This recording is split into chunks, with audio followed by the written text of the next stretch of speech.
Parashat Pinchas.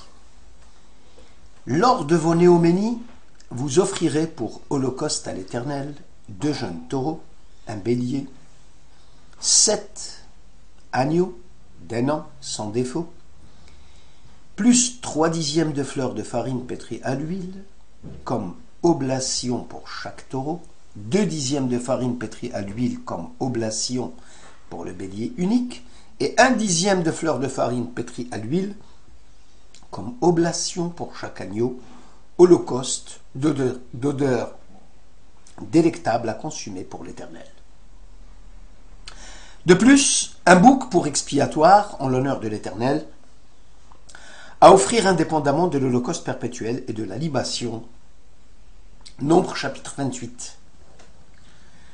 Le traité Choulin 60b rapporte, au nom de Rabbi Shimon ben Lakish, quelle différence y a-t-il entre un bouc expiatoire de Rosh Chodesh, de la néoménie, offert en l'honneur de l'Éternel, et celui des sacrifices supplémentaires offerts pendant les jours de fête, pour lesquels on ne fait pas mention d'offrande en l'honneur de l'Éternel, mais simplement un bouc pour expiation.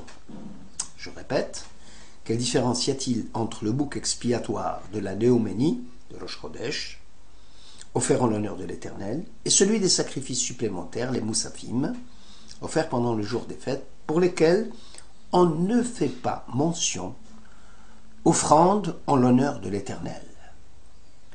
Dieu répondit alors que le bouc expiatoire sera expiatoire pour Dieu lui-même. Tout se passe comme si Dieu voulait expier d'avoir eu à amoindrir la lumière de l'astre lunaire. En effet, dans les pages précédentes, le Talmud relève une contradiction lors de la création des corps lumineux au moment de la création du monde. Dieu, dit la Bible, fit les 2 grands luminaires. Le plus grand luminaire pour la royauté du jour et le plus petit luminaire pour la royauté de la nuit et aussi les étoiles. En fait, la lune aurait dit à Dieu, maître de l'univers, est-ce possible que 2 rois soient coiffés d'une seule et même couronne?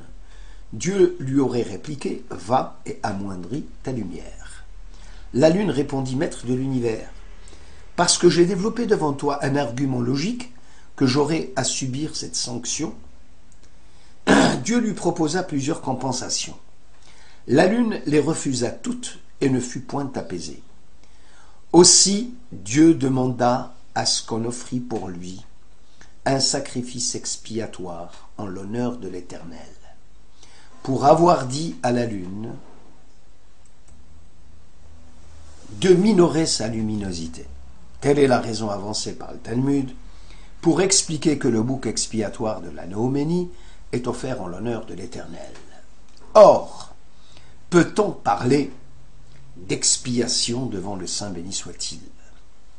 Le Rif, l'un des décisionnaires parmi les premiers sur le traité Shemot, écrit « La lune n'étant pas satisfaite, Dieu lui aurait promis qu'à chaque néoménie, Israël offrirait un sacrifice en vue de racheter les fautes commises par lui-même. » Le Rif explique alors « Alaï » en mon honneur, comme si c'était « Elaï » à moi-même.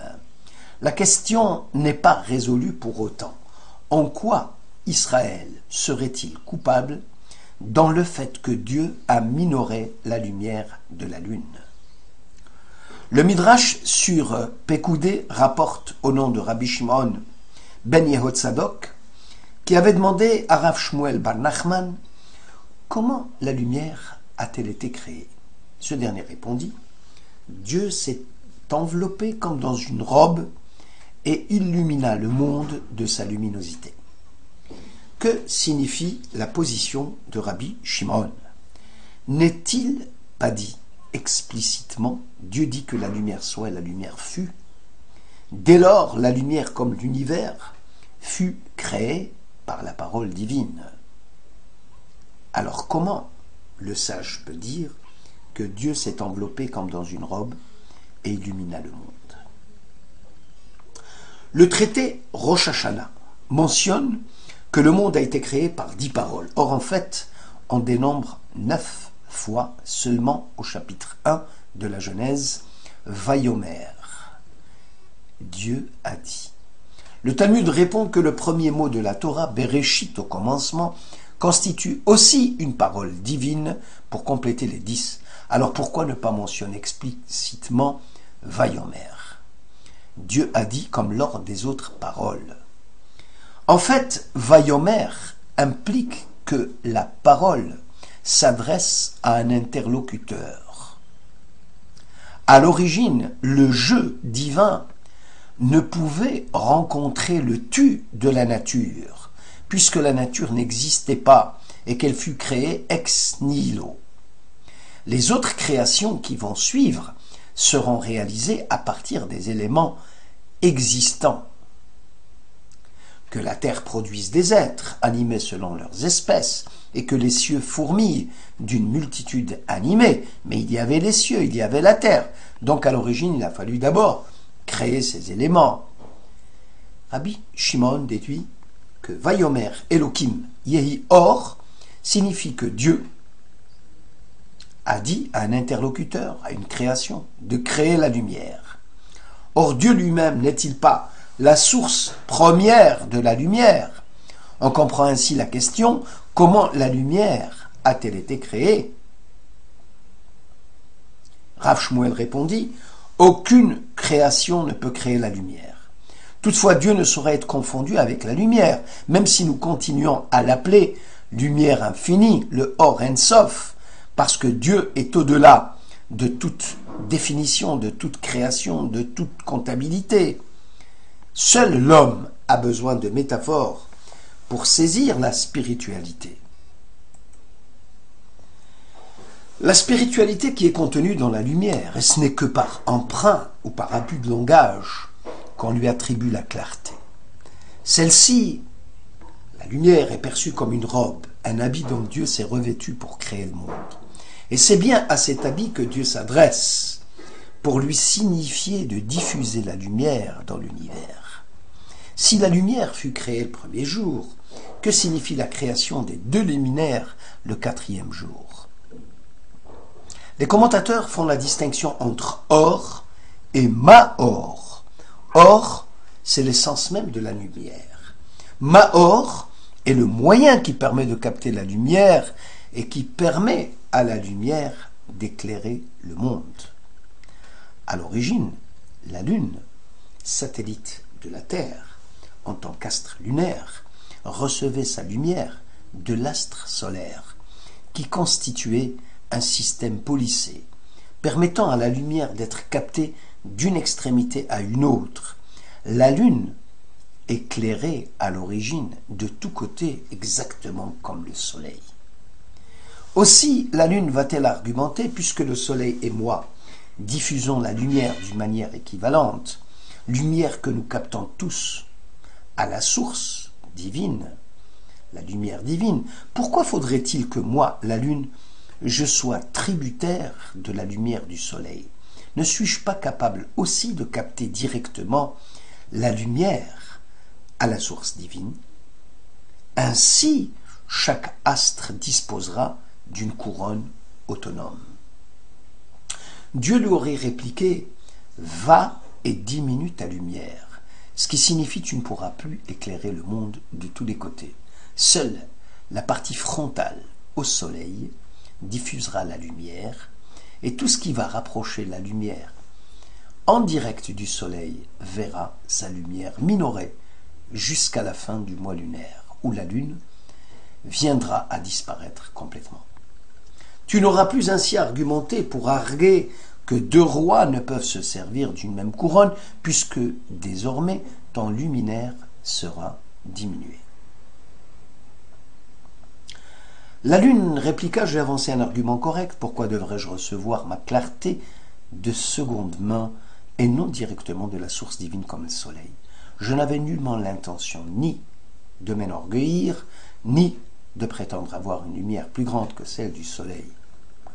On comprend aisément que Dieu chercha à calmer la lune et à la consoler, jusqu'au moment où Dieu sollicite Israël de lui offrir un sacrifice à chaque néoménie pour racheter Israël de ses fautes.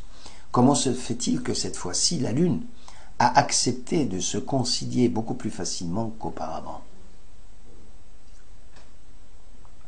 Nos sages avancent qu'au moment où l'Éternel dit que la lumière soit, la lumière fut, il n'est pas mentionné Vayi Ken, et cela s'est accompli comme lors des autres créations.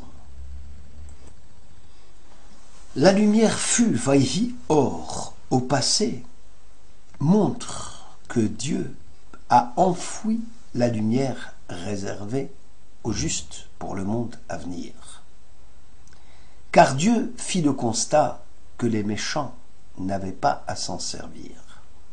Or, si Dieu accède à la requête de la lune, il sera contraint d'augmenter la lumière et d'en donner l'excédent à l'astre lunaire.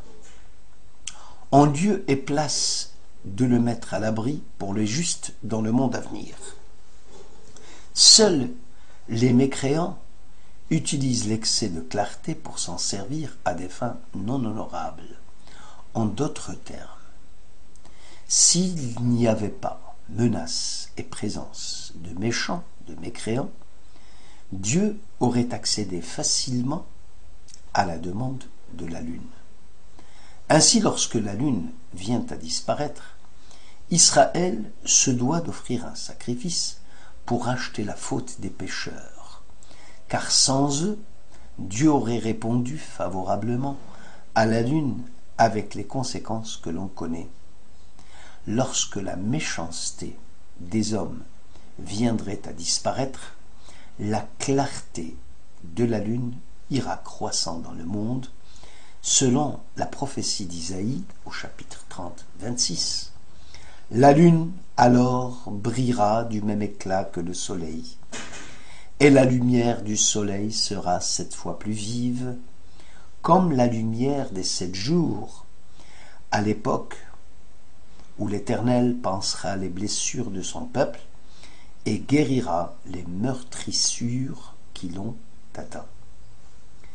C'est là une explication qui permet de comprendre que le jour de Rosh Chodesh, les fidèles récitent dans la prière supplémentaire du matin de Moussaf le texte suivant. Tu as donné à ton peuple les néoménies, le temps du rachat le long de leur histoire, alors qu'ils t'offraient des sacrifices, des boucs pour expiation. Prépare donc un nouvel autel à Utéel dans Sion, et que l'holocauste de la nouvelle Néoménie sera présenté, ainsi que des boucs et des chèvres seront offerts par notre volonté. Au départ, le bouc est expiatoire pour les fautes commises. Or, dans le monde à venir, un nouvel autel sera érigé à Sion, sur lequel on sacrifiera l'holocauste. Et cette fois-ci, les boucs seront un sacrifice dû à la bonne volonté du peuple, et non pour expier une faute quelconque. Shabbat Shalom à tous.